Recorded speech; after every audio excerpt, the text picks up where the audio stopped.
Welcome to TVBS Meeting Room, where we tackle global issues with a view from Taiwan. I'm your host, Wenqi Yu. National security concerns dominate today's discussion in Washington, D.C., including the United States' relationship with China. If anything, China and Taiwan are the rare issues of bipartisan consensus. However, some view national security through a different lens. Threats such as climate change and global warming are viewed by many as more imminent and deserve a more urgent response. Therefore, U.S.-China relations must be reevaluated if the two biggest emitters and economies were to solve the global challenge together. Today's guest is Alan Yu Guanlun, Senior Vice President of the DC-based think tank, Center for American Progress, CAP. Previously, Alan was a senior advisor to the U.S. Presidential Envoy for Climate, John Kerry. He worked in the Department of Energy during the Obama administration and worked on the historic Paris Agreement in 2015. Welcome, Alan. 好，谢谢文琪，很高兴今天跟你讨论中美关系。Excellent. So what is a progressive, principled, and pragmatic approach toward China policy? Which is a recent report that CAP just published, and how is it different from the current Biden administration approach? Thanks, Wenqi. Very happy to join you and TVBS today to talk a little bit about what CAP is doing regarding U.S.-China relations, but also, more importantly, how we are looking at the challenges and really the important opportunities in the relationship between the U.S. and China. So a little bit of background. I mean, I know many of your viewers are very aware that the political discussion in the United States on U.S.-China relations can sometimes be, very heated and sometimes, very strong and confrontational. I think that there are obviously many reasons for this. Some of them legitimate. Some of them, I think, that we at CAP have concerns about. And so it's in that context, though, that we've had conversations with many policymakers in Washington that recognize that the political discussion on U.S.-China relations can be very complicated, but that there are a surprising number of policymakers that recognize that there's an important objective in lowering the temperature on the rhetoric in order to find opportunities where the United States and China can work together on some really serious challenges, and most importantly, climate change. And so, my big question is, right, so, for a long time, the U.S. has sought to collaborate with China, and the two countries did collaborate or appeared to collaborate.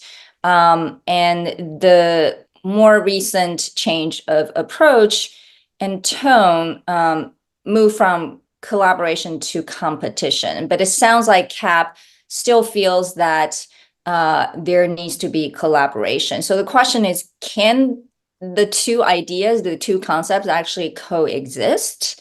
It seems like the U.S. is more able to compartmentalize the two ideas, but what about China based on your experience? Yeah, no, it's that is the real challenge. What I will say is that, as I think about it, and many people in Washington think about it, as we look at our relationships with countries around the world, particularly countries kind of at our peer level, such as China, but also our counterparts in Europe, Japan, South Korea, Canada, Mexico, there is a continuum of competition and cooperation on our agenda with all of those countries, right? And so it's it's not a black and white question. There are areas in which we have very, very strong cooperation with Europe in particular, but for example. But also there are areas in which we have strong disagreements and we have competition. That's just the nature of relationships. That's the situation with China. There was a time earlier on, particularly during the Obama administration, where there was further along the continuum of cooperation. But at the same time, we still had competition. And now the nature of the relationship has changed. There is obviously a stronger lean towards the areas in which we have disagreement and we need to resolve. And there's a little less room for cooperation politically. Cap would argue that there are important challenges out there, but also important reasons for both governments to try to find the political space to cooperate. Climate is one area. There are other areas as well. So it seems to me that in the past, cooperation was prioritized over competition, and more recently, it's the opposite. What's interesting in particular to me is that climate change as an issue area was viewed for a long time as sort of, oh, the only thing that US and China can work together. However, we've also seen that these two countries are now competing in the related areas, right? Let's look at, for example, electronic vehicles and batteries, all these related productions and manufacturing. It seems that it's also becoming a more competitive relationship. So how should the two countries really? How can the two countries really work together when the nature of the relationship has become so competitive, even in this area? Yeah, no, I agree with that characterization. The interesting thing about climate change is it's such a multifaceted policy problem. There are all those issue areas that you identify where there's competition, on clean energy technology, both in the development as well as in the trade of those items. But there's also a large area of large number of examples of areas in which the two countries can cooperate. And what are they? Yeah. So we are each dealing with trying to lower greenhouse gas emissions in our respective countries. And there's policy research, there's technology research in questions such as how to reduce the amount of methane gas that is being released as a part of in China, particularly as a part of coal bed methane, coal mining methane. In the United States, there's methane reduction technologies that we're trying to understand better. There's room for cooperation there. There's room for cooperation on trying to understand how to make our economies more electrified. China is doing some really interesting work on trying to move renewable energy production mainly from the West to key, highly developed parts in the East. The United States has a lot of clean energy production, particularly in the center of the country, trying to move that to, big energy consuming parts on the West Coast and East Coast. Those are challenges that we both are trying to figure out, and there are a lot of opportunities for increasing that kind of technical discussion and cooperation as a couple of examples.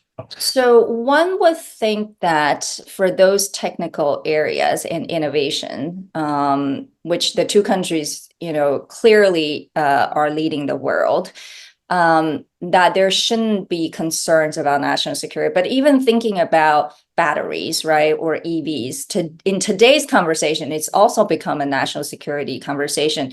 Do you think, I mean, it'll be expanded to include all these things that you just mentioned, since they all have some kind of technology relevance. And because of that, it just seems that Washington, D.C., a lot of people have moved in that direction, trying to, make it very competitive in that sense. Yeah, I will say to be honest, I think that the area of clean energy vehicles, technology, batteries, et cetera, those are going to be areas where it's going to be difficult as I see it, for even solar cooperation. panels, right? Solar panels is the same thing. Yeah, I think I think all of those are going to be areas where we're just, I think both sides have come to a mutual agreement that there's no room for cooperation, and that there will be commercial competition in those areas. But again, I would argue that doesn't mean that closes off areas for other areas of cooperation.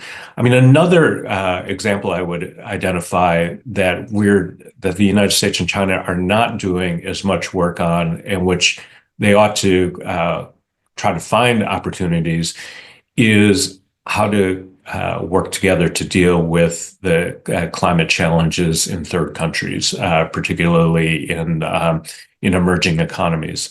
Those are that's a very difficult issue, obviously, given the politics between the United States and China, as we kind of both look at the competition in the global South.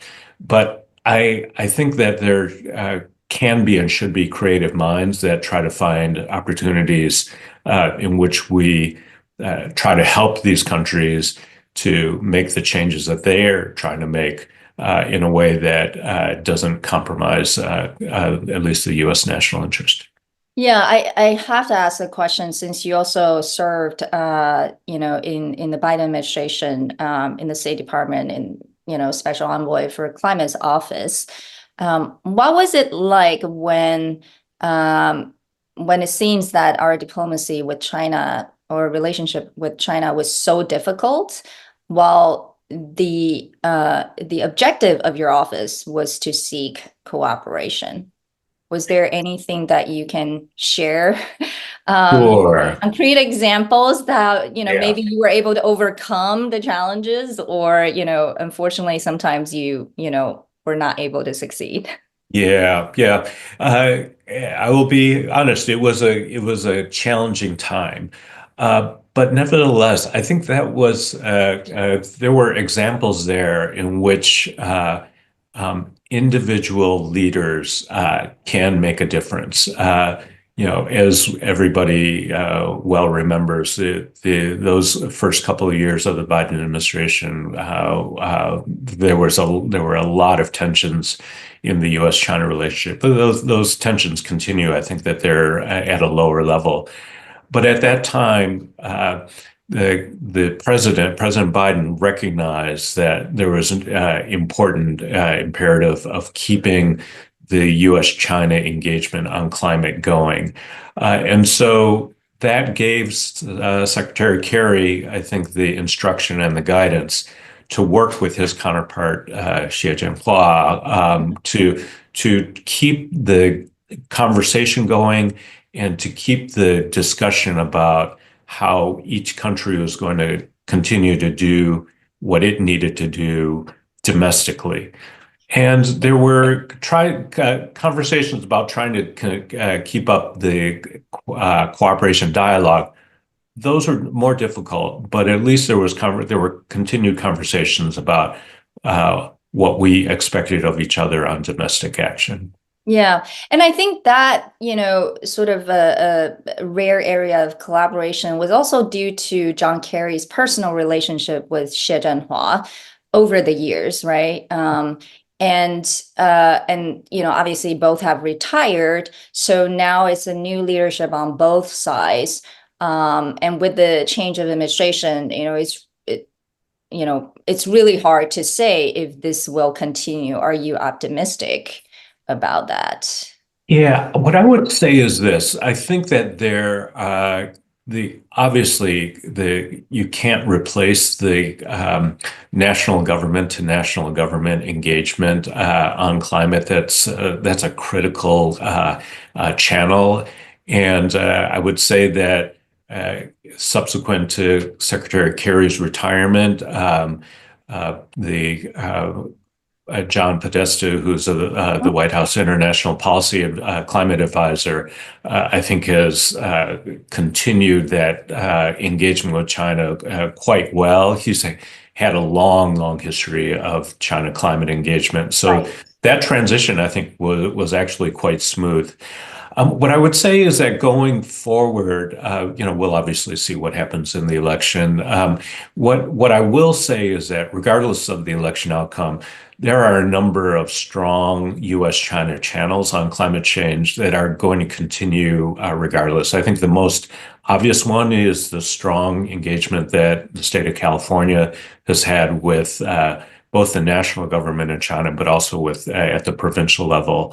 There are any number of technical conversations, policy conversations that have been going on for years, and I think that will continue both across many sectors, including across transportation. And then there are private sector involvement, a lot of non-governmental organizations and think tanks that have strong discussions that I think will continue to go regardless of what happens at the election.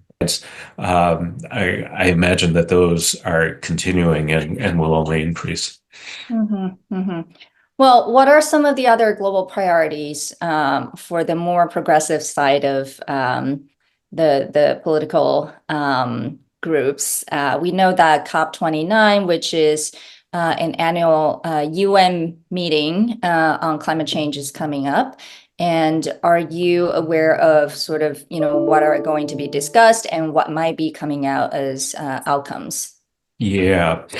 So it's a good question, Wenchi. So for those in the audience who don't follow this as closely, every year there's a meeting of climate change policy officials from around the world. This year in mid-November, this year's meeting will be in Baku, Azerbaijan. Each year, there's usually a theme and or a priority issue, and the top priority issue for this year will be the question about financing for climate action. How, in particular, there's a focus on what developed countries will do in support of, in particular, the needs for climate action in developing countries.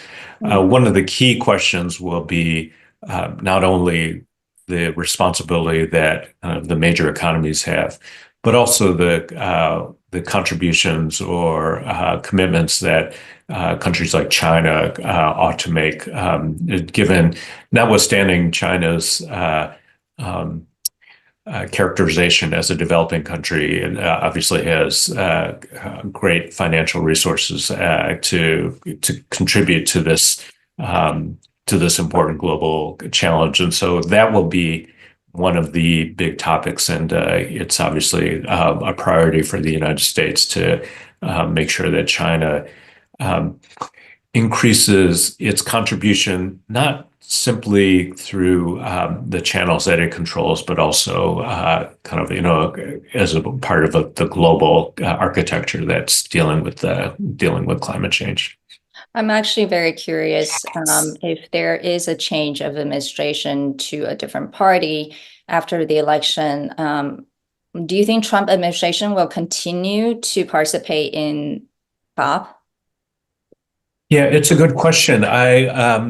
We've seen some of the statements coming out of the campaign. What I will say is, and it's hard to forecast what that would look like. But what I will say is, when President Trump was in office, he obviously withdrew the United States from the Paris Agreement, but he continued to have the government participate in the UN climate process. And that was an important step for him, for the United States, because when you're in the room, even if you have objections or concerns, that's actually even more of a reason to be a part of the discussion. And so I think that his administration recognized that. I don't, but again, hard for me to speculate if he were to win, if he would take the same approach.